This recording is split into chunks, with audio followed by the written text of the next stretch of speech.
విద్యను వ్యాపారం చేస్తున్న ప్రైవేటు పాఠశాలలపై రాష్ట్ర ప్రభుత్వం ఉక్కుపాదం మోపాలని డివైఎఫ్ఐ జిల్లా అధ్యక్షుడు శివరాజ్ డిమాండ్ చేశారు.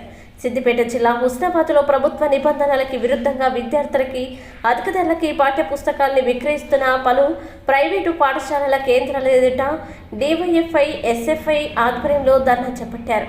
మండల విద్యాధికారికి సమాచారం అందివ్వగా అధికారులు వచ్చి పాఠ్య పుస్తకాలను విక్రయిస్తున్న కేంద్రాల్ని తనిఖీ చేసి వాటిని సీజ్ చేశారు. బయట బుక్ స్టాళ్లలో పాఠ్య పుస్తకాలు కాకుండా కేవలం పాఠశాలలు అందిస్తున్న పాఠ్య పుస్తకాలనే కొనాలనే నిబంధనలు పెట్టి ప్రైవేటు పాఠశాలల యాజమాన్యాలు అధిక ధరలకి పాఠ్య పుస్తకాలను విక్రయిస్తున్నాయని డివైఎఫ్ఐ జిల్లా అధ్యక్షుడు శివరాజ్ మండిపడ్డారు. విద్యార్థులకి యూనిఫామ్ నుంచి మొదలు పాఠ్య పుస్తకాల వరకు ప్రైవేటు పాఠశాలల్లో నిబంధనలకు విరుద్ధంగా అధిక ధరలకి విక్రయిస్తున్న విద్యాధికారులు రాష్ట్ర ప్రభుత్వం చోద్యం చూస్తుందని ఆగ్రహం వ్యక్తం చేశారు. అధిక ఫీజులు, అధిక ధరలకి పాఠ్య పుస్తకాలు విక్రయిస్తున్న ప్రైవేటు పాఠశాలలపై విద్యాశాఖ అధికారులు తనిఖీలు చేపట్టి చర్యలు తీసుకోవాలని డిమాండ్ చేశారు. లేకుంటే విద్యార్థి సంఘాలని కలుపుకొని పెద్ద ఎత్తున ఆందోళన చేపడతామని హెచ్చరించారు.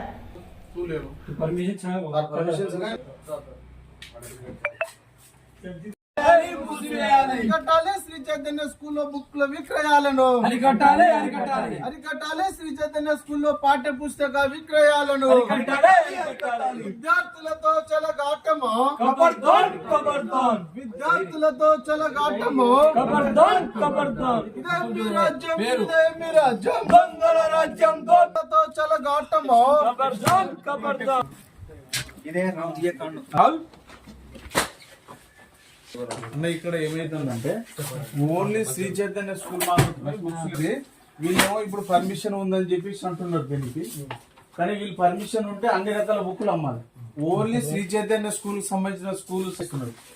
ఇది మార్కెట్ లో కనుక నిజంగా దీనికి పర్మిషన్ అయి ఉంటే రోడ్డు మీద బహిర్గతం పెట్టాలి, అన్ని బుక్లు విక్రయించాలి, లేదంటే స్కూల్ అమ్మొచ్చు, లేకుంటే అన్ని ఎక్కడైనా అమ్మొచ్చు, ఏ బుక్లు అయినా దొరకాలి. ఇది కేవలం శ్రీ చైతన్య సంబంధించిన బుక్స్లే ఉంటే మిగతా వేరే ఏమి ఉండవు ఇందులో. ఈ కరికులం సిరీస్ కూడా గవర్నమెంట్ నిబంధన, గవర్నమెంట్ కాదు సిరీస్ కూడా కరికులం కూడా చూడండి మొత్తం ఏంటంటే తర్వాత నోటిఫికేషన్ క్యాలిక్యులేటర్ బిల్లులు చేస్తారు సార్. బిల్లులు రిసిప్ట్ చేస్తలేదు మీరు.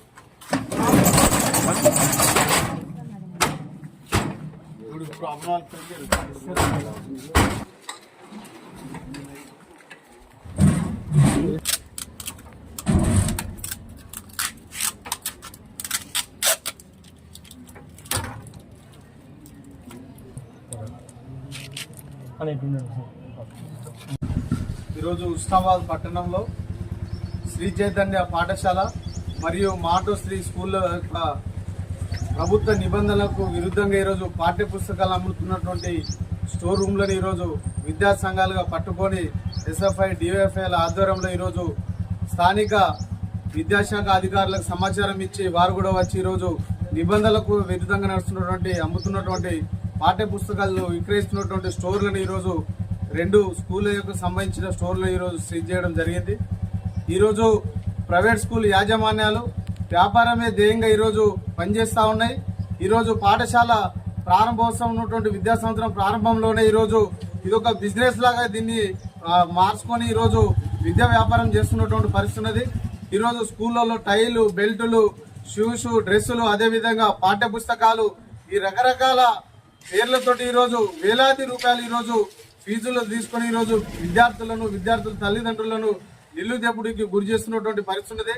6వ తరగతి 7వ తరగతి విద్యార్థులకు ఈరోజు బుక్స్ కనుక తీసుకుంటే ఈరోజు 9,000, 11,000, 15,000 రూపాయలు ఈరోజు వీళ్ళు వసూలు చేస్తా ఉన్నారు. ఈరోజు అవే బుక్లు బయట తీసుకుంటే 5-6 వేలకు ఈరోజు ఆ బుక్స్లని కూడా దొరికే పరిస్థితి ఉన్నది. కానీ ఆ బుక్స్ల యొక్క సిరీస్లు వీళ్ళ స్కూల్కు సంబంధించిన సిరీస్లు మరెక్కడ దొరకకుండా వాటిని వీళ్ళే స్వతహాగా ప్రింట్ చేయించి ఆ బుక్కులు బయట ఎక్కడ దొరకకుండా వీళ్ళు అమ్ముతేనే తీసుకోవాలి, లేకుండా బయట ఎక్కడ మీకు దొరకాయని చెప్పేసి వాళ్ళు విద్యార్థుల తల్లిదండ్రులకు చెప్పడం ద్వారా గత్యంతరం లేక వీళ్ళ దగ్గరనే తీసుకోవడం జరిగింది. కానీ ఆ బుక్లు అన్నింటినీ కూడా ఈరోజు ఎంఆర్పి కంటే అధిక ధరలకు అమ్మిస్తూ ఈరోజు అమ్ముకుంటూ ఈరోజు విద్యను వ్యాపారంగా చేస్తున్నటువంటి పరిస్థితి ఉంది. కాబట్టి ఈ నిబంధనలకు విరుద్ధంగా నడుస్తున్నటువంటి ఈ 2 స్కూళ్లను తక్షణమే మూసివేయాలని చెప్పేసి డిమాండ్ చేస్తాను.